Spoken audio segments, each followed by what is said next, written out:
तो आज हम लोग पहला पोएम पढ़ने वाले हैं जिसका नाम है composed upon Westminster Bridge September 3, 1802। बोलोगे इतना लंबा क्या है? तो इतना लंबा पोएम का नाम है। ठीक है, इंग्लिश के बहुत ही प्रोफाउंड, बहुत ही फेमस राइटर है विलियम वर्ड्सवर्थ। तुम लोग पहले भी नाम सुने होंगे, उन्हीं का लिखा हुआ पोएम है। इससे पहले कि हम लोग पोएम को स्टार्ट करें, हम लोगों को थोड़ा बैकग्राउंड समझना होगा। ठीक है, पोएम क्यों लिखा गया, कब लिखा गया, उसका रेफरेंसेस क्या है, थोड़ा समझना पड़ेगा। ठीक है, थोड़ा हम लोग जान लेते हैं। देखो, पोएम का सबसे पहले हम लोग टाइटल को डिस्कस कर लेते हैं। पोएम का टाइटल क्या है? Composed upon Westminster Bridge September 3, 1802। देखो, वेस्टमिंस्टर ब्रिज एक ब्रिज है, जैसे हम लोगों का कोलकाता में हावड़ा और कोलकाता को जोड़ने के लिए कोलकाता ब्रिज है ना, बहुत फेमस। उसी तरह टेम्स नदी, लंदन के बगल में टेम्स नदी है, उसके ऊपर एक ब्रिज बना हुआ है, उसको वेस्टमिंस्टर ब्रिज बोलते हैं। ठीक है, तो विलियम वर्ड्सवर्थ जब उधर से गुजर रहे थे, हम लोग लेटर डिस्कस करेंगे कहाँ जा रहे थे, बट जब वहाँ से गुजर रहे थे तो मॉर्निंग में उस ब्रिज पे खड़े होकर वो जो व्यू देखे पूरे के पूरे लंदन शहर का और उस मतलब टेम्स नदी का, तो उसी के ऊपर वो एक पोएम कंपोज कर दिए। कंपोज कर देना मतलब पोएम बना देना, पोएम लिख दिए। तो हम लोग सबसे पहले थोड़े पोएट के बारे में जान लेते हैं। विलियम वर्ड्सवर्थ, तुम लोग के पास नोट्स है ना सबके पास? तो निकाल लो, नहीं तो पीडीएफ भेजे हैं उसमें से देखो। ठीक है, देखिए विलियम वर्ड्सवर्थ 1970 से लेके 1850 के बीच, मतलब 1770 को पैदा हुए थे एंड 1850 को उनका डेथ हो गया था। Was a major English romantic poet who along with Samuel Taylor helped to launch the romantic age in English literature with the joint publications of lyrical ballads in 1798। ठीक है, देखिए विलियम वर्ड्सवर्थ वो one of the earliest poet थे, मतलब वो शुरुआत के कुछ एक ऐसे मतलब कवि थे, हम लोग हिंदी में बोले तो, जिन्होंने इंग्लिश में रोमांटिसिज्म लेके आए। रोमांटिसिज्म का मतलब क्या होता है? नेचर से प्यार और लव के ऊपर पोएम क्रिएट करना। इसके मतलब वन ऑफ द पॉइंटर्स माने जाते हैं विलियम वर्ड्सवर्थ। तो इस वाले चैप्टर में भी हम लोग लव देखेंगे। लव सिर्फ ह्यूमंस के बीच नहीं होता, तुमको नेचर से प्यार है तो उसको भी हम लोग रोमांटिसिज्म ही बोलेंगे। ठीक है, तो स्पेशली विलियम वर्ड्सवर्थ नेचर के बारे में लिखा करते थे, नेचर के खूबसूरती के बारे में लिखा करते थे। हम लोग उसको अभी डिस्कस करेंगे, पोएम में देखेंगे। देखिए अप्रैल 7, 1770 मतलब 1970 7 अप्रैल को पैदा हुए थे। ये क्या एजुकेशन किए थे, थोड़ा नोट्स में है, देख लो। ठीक है, लिटरेरी कैरियर वो क्या क्या किए, तो देखो published in 1790 with Samuel Taylor. This collection is often considered the, देखो यहाँ पे थोड़ा लंबा हो जाएगा कंटेंट, मतलब आज ख़त्म ही करना है हम लोगों को इस चैप्टर में। तो ये वाला हम नोट्स में है, तुम लोग पढ़ लेना, जो बच्चा वीडियो देखेगा स्क्रीन पे डाल देंगे। ये सब थोड़ा पढ़ लेना कि उनका लिटरेरी जर्नी कैसा रहा, वो कौन कौन सा पोएम कंपोज किए, कौन सा पोएम फेमस था। ठीक है, ये सब हम लोग डिस्कस कर लेंगे। ऐसे भी तुम लोगों का एग्जाम में बहुत डीप से क्वेश्चन नहीं आएगा। हम लोग नोट्स बनाए हैं तो बहुत डीप अंदर का कंटेंट भी डाले हैं, लेकिन तुम लोगों का एग्जाम का ये सिलेबस में नहीं है, तो इसको आप लोग ऊपर देख सकते हैं, कोई प्रॉब्लम नहीं है। ठीक है, पर्सनल लाइफ बताया गया है, कब उनका फैमिली क्या था, तो he was the second of 5 children, 5 भाई बहन थे, उसमें वो सेकेंड थे, दूसरे थे। और मैरिज कब हुआ था, तो 1802 में उनका शादी हुआ था। पढ़ लेना है सब, किधर रहते थे, हम लोगों को पोएम पे ज़्यादा फोकस करना है। ठीक है, लेटर लाइफ एंड लेगेसी, क्या क्या पोजीशंस वो होल्ड किए जब वो मरे थे। देखिए become poet laureate of the United Kingdoms in 1843, 1843 ईस्वी को उनको इंग्लैंड का लिटरेचर का एक बहुत ही फेमस पोजीशन भी मिला।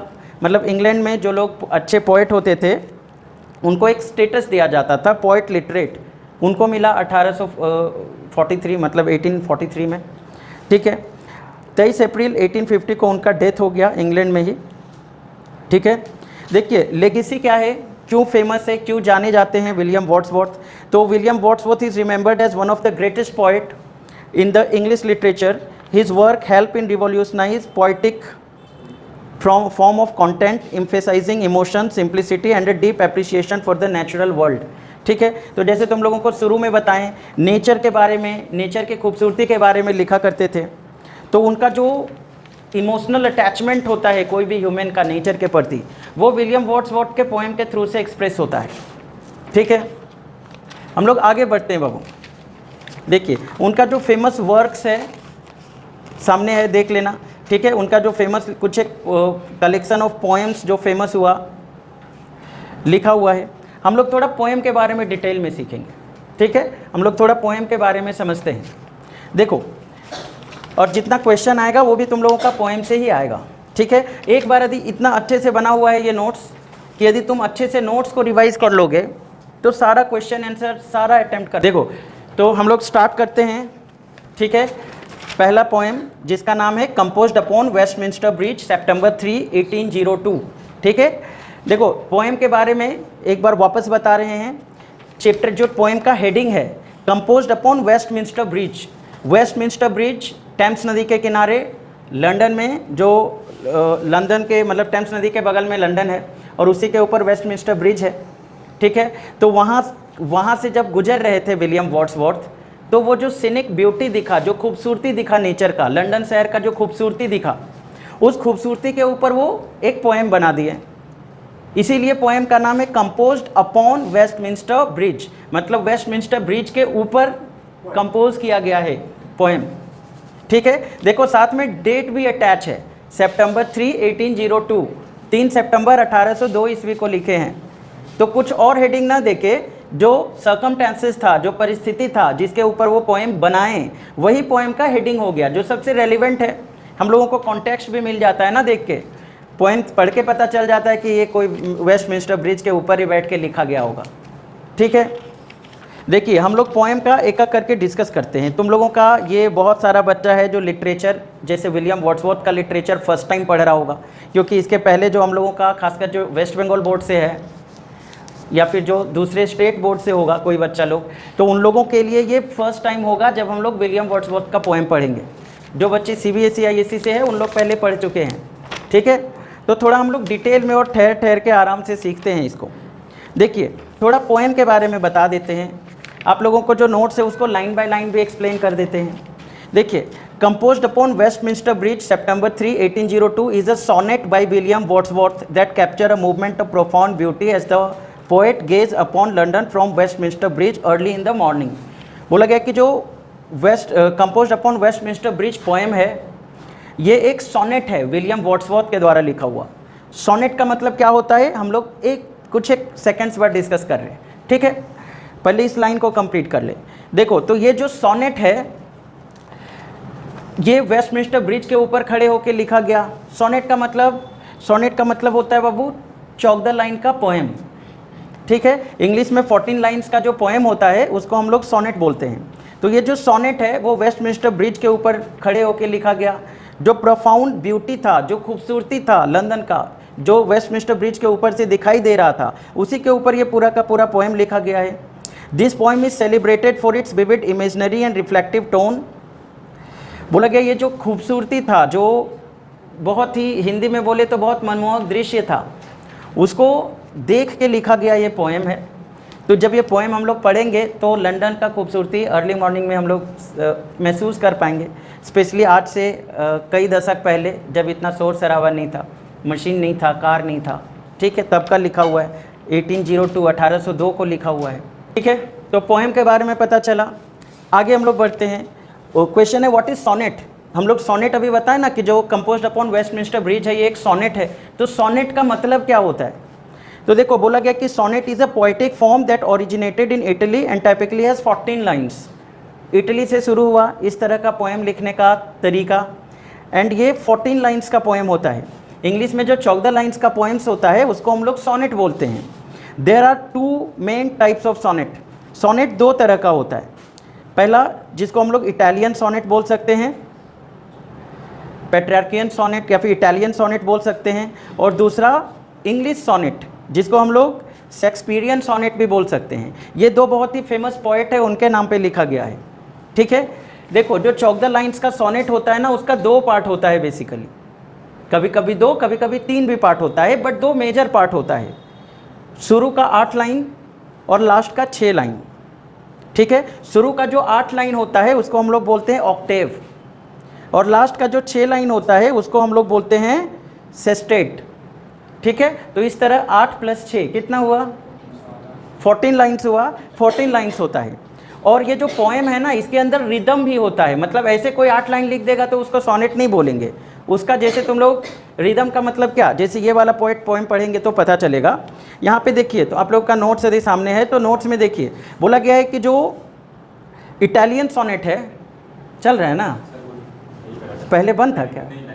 अच्छा, देखिए जो इटालियन सोनेट है, वो इटालियन सोनेट का जो रिदम होता है वो ए के फॉर्म में होता है। अब बोलोगे ये क्या हो गया भाई, तो हम शुरू का 4 लाइंस को एक्सप्लेन कर रहे हैं, ठीक है। ए, मतलब ऐसे अब्बा अब्बा बोल सकते हो, ठीक है। तो ए क्या होता है, देखिए यहाँ पे ये वाला पोएम देखिए, ये देखिए एंडिंग देखिए, लास्ट कैसे, पहला लाइन का आखिरी वर्ड क्या है, फेयर, फर्स्ट पेज, ठीक है। ये वाला देखिए फर्स्ट लाइन का लास्ट वर्ड क्या है, फेयर, उसके बाद क्या है, बाई, उसके बाद क्या है, मैजेस्टी, ठीक है, और देन उसके बाद क्या है, वेयर। तो देखिए ए, कुछ रिदम समझ में आ रहा है। ए लास्ट का जो वर्ड है वो फेयर है, और चौथा जो लाइन है वो, चौथा लाइन का लास्ट वर्ड है वियर है। तो फेयर और वियर दोनों का प्रोनाउंसिएशन एक जैसा है ना। और उसके बाद सेकंड वाला 2 लाइन देखिए, पास बाई एंड मैजेस्टी, ये दोनों का प्रोनाउंसिएशन एक जैसा है। तो ए, उसके बाद फिर क्या शुरू है, फिर से ए। तो देखिए वेयर के बाद बेयर है, ये भी सिमिलर है। फिर देखिए टेम्पल, लाई एंड स्काई, ये भी दोनों सिमिलर है। और फिर वो वाला क्या है, देखिए एयर है। तो आप लोग यदि पेंसिल से बनाएंगे तो यदि ए, फिर कहाँ से शुरू होगा, ए। तो ये जो 8 लाइन है ये इस फॉर्म में है ना। समझ में आ रहा है क्या समझाने का कोशिश कर रहे हैं, ठीक है। देखिए यहाँ पे फेयर, फिर 2 अलग रिदम है, और लास्ट में क्या है, वियर। और ये वाला दोनों रिदम वापस में मैच कर रहा है। तो किस फॉर्म में है, ए, और उसके बाद कहाँ से शुरू होगा, फिर से ए से शुरू होगा। तो वियर के बाद बेयर है, ठीक है। उसके बाद फिर लाई एंड स्काई है। यदि हम लोग इसको जब बोलेंगे तो ये रिदम मैच करेगा ना, लाई, स्काई, फेयर, बेयर। तो उसके हिसाब से यहाँ पे देखिए जो इटालियन सोनेट होता है वो, उसका जो शुरू का 8 लाइन होता है वो ए और ए के फॉर्म में होता है, जिसको हम लोग ऑक्टेव बोलते हैं, ठीक है। और बाकी का जो 6 होता है वो भी उसी फॉर्म में होता है, लाइक CD के फॉर्म में होगा, या फिर CDE के फॉर्म में होगा, ठीक है। और दूसरा होता है इंग्लिश सोनेट, जिसको हम लोग शेक्सपियरियन सोनेट कहते हैं। वो वाला शुरू का 4 स्टैंजा होता है, मतलब 4 लाइन होता है, फिर 4 लाइन होता है, फिर 6 लाइन होता है, जो शेक्सपियर सोनेट लिखा करता है। तुम लोग का भी सिलेबस में है शेक्सपियर का सोनेट, हम लोग बाद में पढ़ेंगे, ठीक है। तो सोनेट क्या है, क्लियर हुआ। सोनेट एक 14 लाइन का पोएम होता है, जिसमें शुरू का 8 लाइन और बाद का 6 लाइन होता है, ठीक है। सोनेट 2 तरह का होता है, जिसको हम लोग इटालियन सोनेट और इंग्लिश सोनेट बोल सकते हैं, ठीक है। बाकी डिटेल्स नोट्स में है, देख लेना। चलिए चैप्टर के बारे में, मतलब पोएम का कॉन्टेक्स्ट क्या है, पोएम कब लिखा गया। तो देखिए सितंबर 3, 1802, 3 सितंबर 1802 को लिखा गया। पब्लिकेशन कब हुआ, तो 1807 ईस्वी में हुआ। जो बुक ऑफ कलेक्शन, जो कलेक्शन था, मतलब जो देखो जब पोएम कोई पब्लिश करता है तो एक पोएम थोड़ी ना बुक बनाएगा, बहुत सारा पोएम्स को इकट्ठा एक साथ ना छपवाएगा कोई। तो 1807 में जो पब्लिश हुआ था कलेक्शन ऑफ पोएम्स, उसका नाम था पोएम्स इन 2 वॉल्यूम्स, ठीक है। उसके नाम से ये फेमस हुआ था। ओकेजन क्या था, जो हम शुरू से ही बता रहे हैं कि कब लिखे थे। तो Wordsworth wrote this poem from a trip to France with his sister Dorothy Wordsworth. जब वो फ्रांस से ट्रिप कर रहे थे, फ्रांस को जब जा रहे थे, आफ्टर ए ट्रिप, क्या बोलेगा, Wordsworth wrote the poem after a trip to France with his sister. जब वो अपने बहन को फ्रांस का ट्रिप कर रहे थे, या तो आ रहे होंगे जा रहे होंगे जो भी है, तो उस दौरान ये वाला लिखा गया था, ठीक है। The poem reflect his feelings as he view the city of London in early morning. जब अर्ली मॉर्निंग में लंदन के शहर का नज़ारा देखे तो उनके मन में जो फीलिंग्स आया उसको वो पोएम के फॉर्म में एक्सप्रेस किए, ठीक है क्या। आगे देखिए, स्ट्रक्चर ऑफ पोएम ऑलरेडी हम लोग एक्सप्लेन कर चुके हैं। ये वाला क्या है, तो ये वाला एक इटालियन सोनेट है, ठीक है। तो ये किस फॉर्म में होगा, जाहिर सा बात है 14 लाइन का पोएम होगा, जिसमें 8 लाइन अलग फॉर्मेशन में होगा और 6 लाइन अलग फॉर्मेशन में होगा। इसका राइम रिदमिक फॉर्म क्या है, तो इसमें ए का फॉर्मेशन है, और लास्ट का जो 6 लाइन है वो CD के फॉर्मेशन है। जब हम लोग अभी पढ़ेंगे तो समझ में आएगा, ठीक है, आगे देखिए, थीम एंड एनालिसिस का बात कर लें, पोएम से ही रिलेटेड है। देखो, नेचर एंड अर्बन ब्यूटी। देखो, Wordsworth find N unexpected beauty in the urban landscape of London, typically associated with the natural world in his other work. देखो, जनरली जो वर्ड्सवर्थ लिखा करते थे ना, वो पहाड़, नदी, तालाब, लोगों को तो यही खूबसूरत नेचुरल ब्यूटी कहाँ देखने को मिलता है? नेचर में देखने को मिलता है। शहर का खूबसूरती के ऊपर शायद ही कोई पोएम बना हो, तो विलियम वर्ड्सवर्थ उसमें से एक है जिन्होंने सिटी के खूबसूरती के बारे में पोएम लिखा। नहीं तो हम लोग जितना भी पोएम पढ़ते हैं इंग्लिश में या हिंदी लिटरेचर में, वो मतलब नेचर के ब्यूटी के ऊपर लिखा होता है। शहर को एज अ ब्यूटी एक्सप्रेस करने के लिए ये आई थिंक एकमात्र पोएम है जो शहर के खूबसूरती के ऊपर पोएम लिखा हुआ है, फेमस पोएम में से। ठीक है, देखिए नेक्स्ट आता है पर्सोनिफिकेशन। पर्सोनिफिकेशन का मतलब क्या होता है? जब किसी ऐसे जैसे पेड़ पौधा या नदी तालाब या शहर को इंसान के रूप में एक्सप्रेस किया जाए तो उसको हम लोग बोलते हैं पर्सोनिफिकेशन। जैसे पेड़ पौधा के पास फीलिंग्स नहीं होता, पहाड़ नदी के पास तालाब के पास फीलिंग्स नहीं होता, लेकिन तुम लोग बहुत सारा पॉइंट्स पढ़ते हो ना जहाँ पे इन सभी को भी एज ए ह्यूमन एक्सप्रेस किया जाता है फीलिंग्स के साथ, तो उसको हम लोग बोलते हैं पर्सोनिफिकेशन। ठीक है, देखिए, so the city is personified, described as a wearing a garment of beauty, suggesting a harmonious relationship between the nature and a man-made elements। इस वाले पोएम में शहर के बारे में बताया गया है कि वो खूबसूरती का गारमेंट्स पहना हुआ है, मतलब खूबसूरती का कपड़ा ओढ़े हुए। हम लोग अपना भाषा में बोलेंगे तो खूबसूरती का चादर ओढ़ा हुआ है। तो चादर शहर कैसे ओढ़ सकता है? चादर तो कोई ह्यूमन ओढ़ेगा ना, या फिर कपड़ा या गारमेंट तो कोई ह्यूमन पहनेगा। लेकिन यहाँ पे शहर को उस सेंटेंस उस पर्टिकुलर एक लाइन में पर्सोनिफाई किया गया है, मतलब इंसानी रूप में एक्सप्रेस किया गया है। ठीक है, देखो कॉन्ट्रास्ट क्या है। So William Wordsworth contrast the usual perception of city as a noisy and chaotic with the unexpected tranquillity and beauty of London at dawn. देखिए, डाउन मतलब होता है सुबह का समय। जनरली लोगों को पता है, हम लोग सब जानते हैं कि शहर के अंदर शांति कम ही होता है। ठीक है, तो जब शहर के बारे में कोई बात करता है, स्पेशली कोई लिटरेचर का लोग, तो शहर को भीड़ भड़क्का वाला, हड़बड़ वाला, जल्दी वाला, ऐसा जगह जहाँ पे सब लोग अपना काम के लिए भाग रहे हैं, वैसा एक्सप्रेस किया जाता है। लेकिन यहाँ पे कॉन्ट्रास्टिंग इमेज देने का काम किए हैं विलियम वर्ड्सवर्थ। वो बताएं कि नहीं भाई, सुबह के समय का जो शांति है शहर का, वो अनएक्सपेक्टेड है, बहुत खूबसूरत है। ठीक है, आगे देखते हैं। नोटेबल लाइन्स हम लोग पोएम में डिस्कस करेंगे। ठीक है, आगे आ जाइए पेज नंबर 6 में।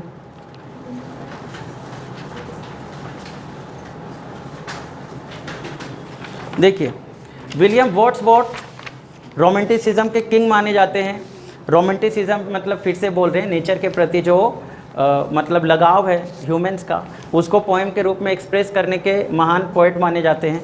ठीक है, और जनरली बहुत सारा मतलब सैकड़ों ऐसा पोएट मिलेगा जो नेचर के खूबसूरती के बारे में लिखा, लेकिन विलियम वर्ड्सवर्थ शहर के खूबसूरती के बारे में लिखे, तो ये अपने आप में उनको अलग बनाता है बाकी सारे पोएट से। ठीक है, हम लोग चलिए पोएम में आ जाते हैं, हम लोग पोएम को एक्सप्लेन करते हैं। देखिए, यहाँ पे जो पोएम लिखा हुआ है ना 14 लाइन्स, इसी को हम लाइन बाय लाइन एक्सप्लेन किए हैं पेज नंबर 6 में। ठीक है, विथ वर्ड मीनिंग, जो बच्चा लोग हिंदी और इंग्लिश दोनों में मीनिंग लिखा हुआ है। ठीक है, देखो स्टार्ट करें हम लोग। तो देखिए, कंपोज्ड अपॉन वेस्टमिंस्टर ब्रिज, पहला 2 लाइन एक्सप्लेन करेंगे, फिर 2 लाइन, फिर 2 लाइन, ऐसे करके हम लोग एक्सप्लेन करेंगे। ठीक है, देखो पहला 2 लाइन क्या है? Earth has not anything to show more fair, dull would he be of soul who could pass by.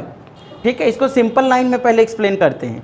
देखिए, बोला गया है कि earth has not anything to show more fair. बोला ये जो अर्थ है, मतलब जो पृथ्वी है, हम लोगों का जो मतलब वो पूरा पृथ्वी को ही ले लिए, मतलब वो जितना अभी तक नज़ारा देखे थे, बोल रहे हैं कि उसमें से इससे ज़्यादा खूबसूरत चीज़ कुछ है ही नहीं। ठीक है, and dull would he be, और बोला वो जो इसको देख के निकल जाएगा और जिसका ध्यान इसके ऊपर नहीं जाएगा वो डल ही होगा, गधा होगा, बेवकूफ़ होगा। ठीक है, अब यहाँ पे सुस्त है, गधा तो लिख नहीं सकते ना। तो बोलने का मतलब क्या है कि जो लोग इस खूबसूरत नज़ारे को देख के भी गुजर जाएगा और उसका ध्यान नहीं जाएगा इसके तरफ, वो डल होगा। ठीक है, पहला 2 लाइन में लिखा हुआ है। थोड़ा डिटेल्ड एक्सप्लेनेशन करते, तुम लोग का नोट्स के अकॉर्डिंग एक्सप्लेन करते हैं। ठीक है, देखिए क्या लिखा हुआ है। William Wordsworth begins by declaring that nothing on earth is more beautiful than the view from the Westminster Bridge। समझ में आया ना? वर्ड्सवर्थ बोलते हैं पहला ही लाइन में कि जो नज़ारा हम अभी देखें इससे खूबसूरत कुछ हो ही नहीं सकता। अब इससे बड़ा बात क्या होगा कि बोला अभी हम जो नज़ारा देखें उससे बड़ा कोई अच्छा खूबसूरत व्यू है ही नहीं। He believes that anyone who can pass by this sight without being moved must have a dull soul। बोला जो इंसान इसको देख के भी गुजर जाए उसका मतलब आत्मा बेकार है, डल सोल है, मतलब वो कमज़ोर, मतलब वो नेचर को अप्रिशिएट करने वाला नहीं है। यहाँ पे इसका मतलब यही है, ठीक है, कि वो नेचर को अप्रिशिएट नहीं करता है, नेचर के खूबसूरती को मतलब इज्जत नहीं करता, अप्रिशिएट नहीं करता, उसका तारीफ़ नहीं करता। ठीक है, अभी यहाँ पे देखिए 2-3 वर्ड, कुछ सब इजी वर्ड्स है। अर्थ मतलब पता है, फेयर मतलब यहाँ पे ब्यूटीफुल हो रहा है, सुंदर हो रहा है। डल का मतलब लैकिंग सेंसिटिविटी एंड एक्साइटमेंट, मतलब इंसान जिसके अंदर सेंसिटिविटी है ही नहीं, एक्साइटमेंट है ही नहीं, जिसके अंदर खूबसूरती को पहचानने का क्षमता नहीं है, वैसा इंसान होगा वो जो इसको देख के भी आगे से गुजर जाएगा। ठीक है, मतलब वो इंसान ही नहीं है, जो दूसरे के खूबसूरती को नहीं पहचान सके वो इंसान नहीं है। ठीक है, आगे हम लोग पढ़ें लाइन 3 और 4। इस लाइन में कोई प्रॉब्लम है क्या? नहीं ना, एकदम क्लियर है। ठीक है, आगे देखिए, आगे बोला गया है 3rd लाइन में और 4th लाइन में, a sight so touching in its majesty the city now doth like a garment wear. ठीक है, देखो क्या बोल रहा है, he describes the scene as majestic and deeply moving. बोला गया कि वो जो सीन है ना, जो दृश्य है, उसको मैजेस्टिक बताए हैं, मतलब बहुत खूबसूरत बताए हैं, जो एकदम मतलब मन को मोह ले। The city of London is wearing the beauty of the morning like a garment. और बोल रहे हैं कि ये जो लंदन शहर है वो खूबसूरती को गारमेंट के जैसा पहना हुआ है, मतलब पूरा का पूरा लंदन शहर खूबसूरत नज़र आ रहा है। Suggesting it is adored in a special way by the light of down. ऐसा लग रहा है कि जैसे सुबह का जो पहला किरण है, सुबह का जो पहला नज़ारा है वो इतना खूबसूरत है कि मतलब टोटली मूव्ड, मतलब जो विलियम वर्ड्सवर्थ है वो टोटली मतलब स्पीचलेस हो गए हैं, उनके पास वर्ड नहीं है उस ब्यूटी को एक्सप्रेस करने के लिए, इसीलिए वो पोएम बना दी। ठीक है, बोला बच्चा लोग पढ़ते रहेगा मेरे मरने के 100 साल बाद भी। ठीक है, तो लोग पढ़ रहे हैं। देखो तो यहाँ पे साइट का मतलब क्या हो रहा है, समथिंग वर्थ सीइंग, जो देखने लायक हो, खूबसूरत नज़ारा। टचिंग का मतलब क्या हो रहा है, जो बहुत ज़्यादा मतलब इवोकिंग स्ट्रॉन्ग इमोशंस, जो तुम्हारे अंदर गहरा संवेदना जगाए। मैजेस्टिक का मतलब हो रहा है महान, खूबसूरत, यहाँ पे ब्यूटीफुल हो रहा है, ग्रैंडियर। गारमेंट का मतलब पीस ऑफ क्लॉथ होता है, कपड़ा होता है। ठीक है, देखो बाबू आगे देखो, लाइन 5 और 6, the beauty of the morning. Start करें क्या? ध्यान दो थोड़ा। देखो एक बार जब फर्स्ट टाइम पोएम को पढ़ रहे हो ना, तो अच्छे से first time first emotion last emotion होता है, तो हो सकता है इसके बाद वापस रिवीजन कराएं, तुम घर जाके वीडियो भी देखो, दोबारा से देखो, लेकिन जब तुम फर्स्ट टाइम पढ़ रहे हो कोई पोएम तो थोड़ा कॉन्सेंट्रेट लगा के पढ़ो। ठीक है, क्योंकि तुम लोगों के पास सिर्फ 3 पोएम पढ़ने को है, 3 क्लास में ख़त्म। ठीक है, इसके बाद क्वेश्चन आंसर्स वगैरह। यदि तुम्हारा बेस मजबूत है, पोएम पता है, पोएम का हर एक लाइन का मीनिंग पता है, वर्ड्स पता है, तो क्वेश्चन आंसर तो खुद भी कंपोज खुद भी बना लेगा, है ना। स्पेशली जो शॉर्ट क्वेश्चंस है खुद भी बना लेगा। तो इसीलिए पोएम के मीनिंग को अच्छे से समझो। देखो लाइन 5 और 6 बोल रहा है कि the beauty of the morning silent bare ship towers domes theatres and temples lie. ठीक है, क्या बोल रहा है? बोल रहा है कि the beauty of the morning is emphasised by the silence and the simplicity of the scene. सुबह का जो खूबसूरती के बारे में बताया गया है वो साइलेंट और सिंपल बताया गया है। साइलेंट मतलब सब कुछ शांत है, सब कुछ सिंप्लीफाइड है, मतलब सब सिंप्लिसिटी है, सिंप्लीफाइड नहीं, सिंप्लिसिटी है। सिंप्लिसिटी का मतलब क्या हो रहा है? सिंप्लिसिटी का मतलब ज़्यादा शोर शराबा नहीं है, शांत वातावरण है। ठीक है, the city's ships towers domes theatres and temples are all visible and clearly outlined in the morning light.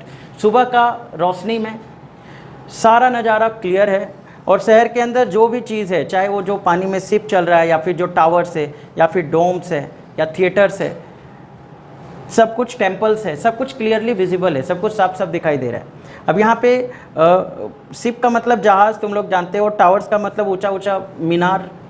ठीक है, मीनार का मतलब पता है ना, large buildings, tall building structures, ठीक है। डोम्स का मतलब गुंबद होता है, जो गोलाकार छत होता है, मस्जिद के ऊपर होता है, ठीक है, गुंबद। थिएटर्स का मतलब पता है, जहाँ पे ड्रामेटिक परफॉर्मेंस होता है। पहले के समय में नाटक होता था, अभी मूवी को हम लोग, जहाँ मूवी दिखाया जाता है उसको थिएटर्स कहते हैं। टेम्पल्स मतलब मंदिर, पता ही है, जहाँ पे लोग पूजा करते हैं, ठीक है। तो सब कुछ क्लियरली विजिबल है in the light of early morning, ठीक है, सब कुछ साफ साफ दिखाई दे रहा है। आगे देखिए, नेक्स्ट आता है लाइन 7 and 8, क्या है? Open on to the field and the sky all bright and glittering in the smokeless air. क्या बोल रहा है कि the structure are open to the field and the sky blending with the natural elements around them, ठीक है। यदि हम लोग पोएम के लाइन को एक्सप्लेन करें तो open on to the field मतलब दूर तक सब कुछ ओपन है, खुला है, एंड टू द स्काई और ऊपर आसमान है, नीचे सब कुछ दूर दूर तक नज़ारा दिखाई दे रहा है, मतलब सब कुछ खुला है, ओपन है। ओपन का मतलब खाली, ठीक है।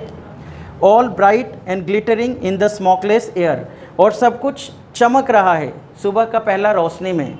और वो जो स्मोकलेस एयर है, जो धुआं रहित वातावरण है, क्योंकि जब डेली एक्टिविटी स्टार्ट होगा, गाड़ी चलने लगेगा, मोटर चलने लगेगा, फैक्ट्रीज खुल जाएगा, उससे धुआं निकलेगा, वातावरण गंदा हो जाएगा। लेकिन उसके पहले जब सब लोग सो रहा है, पूरा लंदन शहर सो रहा है, तो जो स्मोकलेस एयर है उसके अंदर सब कुछ चमक रहा है सुबह का पहला रोशनी में, ठीक है। वर्ड नोट है, देख लेना, कोई वर्ड समझ में नहीं आएगा तो, ठीक है। अगला आते हैं लाइन 9 and 10, क्या बताया गया है? Never did sun more beautiful steep in his first splendour valley rock और हिल। देखिए, William Wordsworth claims that the sun has never been more beautiful even on the natural landscape like the valley, rocks or hills than it is does on this city scene. William Wordsworth बोल रहे कि इतना खूबसूरत सूर्य पहले कभी नहीं दिखा। सूर्य मतलब सन, ठीक है। सुबह का जो अर्ली मॉर्निंग का जो सन है, जो सनराइज़ है, वो इससे खूबसूरत पहले कभी नहीं दिखा, चाहे वो पहाड़ के ऊपर, नदी के ऊपर, तालाब के ऊपर, मतलब वैलीज़ के ऊपर एक आए ना हो। मतलब जो सीनिक ब्यूटी है, जो नेचुरल ब्यूटी वाला जगह है, जनरली नेचुरल ब्यूटी का जो लैंडस्केप होता है, जो नेचुरल ब्यूटी होता है, वो कहाँ देखने को मिलता है? पहाड़ियों के ऊपर, पहाड़ के चोटी पे लोग सनराइज़ देखने जाता है, समुद्र में सनराइज़ देखने जाता है। लेकिन यहाँ पे शहर में वो सनराइज़ देख रहे हैं और बोल रहे हैं कि इससे खूबसूरत सनराइज़ आज तक देखे ही नहीं, ठीक है। तो मतलब बहुत खूबसूरत सनराइज़ रहा होगा भाई। यहाँ पे भी कुछ एक वर्ड है, नोट करना। आगे देखिए, लाइन्स 11 and 12, ठीक है। Never saw I never felt a काम सो डीप, ठीक है। बोल रहा है कि नहीं कभी ऐसा खूबसूरत नज़ारा देखा, नहीं कभी महसूस किया इतना शांति, ठीक है।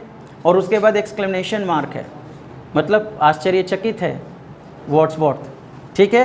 The river glide at his own sweet will, जो नदी है वो अपने धार में बह रहा है, अपने धार में ही बहता है जनरली, लेकिन यहाँ पे कहने का मतलब एकदम स्मूथली बह रहा है, उसको कोई डिस्टर्ब करने वाला नहीं है।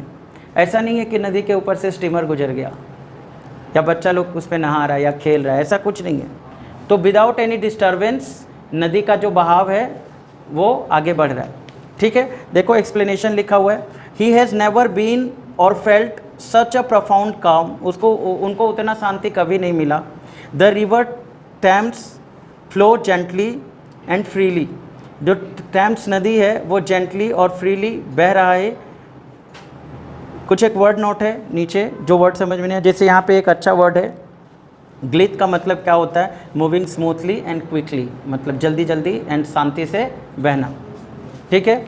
लास्ट का 2 लाइन है, line 13 and 14, dear God the very houses seems asleep and all that mighty heart is laying still, ठीक है। Final line, in the final line William Wordsworth claims that even the houses seem asleep। William Wordsworth बोलते हैं कि ऐसा लग रहा है कि समुद्र, मतलब शहर ही पूरा सो रहा है, घर भी सो रहा है। And the entire city usually busing with activity is momentarily still. बोला गया कि और पूरा का पूरा शहर जो जनरली बिजी रहता है दिन के समय में, वो एकदम मूवमेंटलेस है, उसमें किसी भी तरह का मूवमेंट नहीं है, सब शांत है। Like a great heart at rest, ऐसा लग रहा है जैसे एक महान आत्मा, एक महान हार्ट रेस्ट कर रहा हो, आराम कर रहा हो। यहाँ पे जो ग्रेट हार्ट है वो लंदन शहर को बोला गया है, ठीक है। डियर गॉड का मतलब हे भगवान, इसे नोट्स से देख लेना, ठीक है। ये सब वर्ड तो जानते ही हो। अस्लीप का मतलब होता है जो सोया हुआ है। माइटी मतलब पावरफुल, महान, स्ट्रॉन्ग, शक्तिशाली। हार्ट का मतलब हृदय, बट यहाँ पे जो हार्ट बोला गया है वो शहर को बोला गया है, ठीक है। लेइंग स्टिल का मतलब मोशनलेस पड़ा रहना, स्थिर पड़ा रहना, ठीक है। क्या चौक द लाइन्स में किसी को कुछ क्वेश्चन है तो बोलो। निशा, कुछ नहीं पूछना, ठीक है। अब देखो, दो ही लोग हैं जिसके पास कोई सवाल नहीं होता, या तो जिसको सब समझ में आया या तो जिसको कुछ समझ में नहीं आया, ठीक है।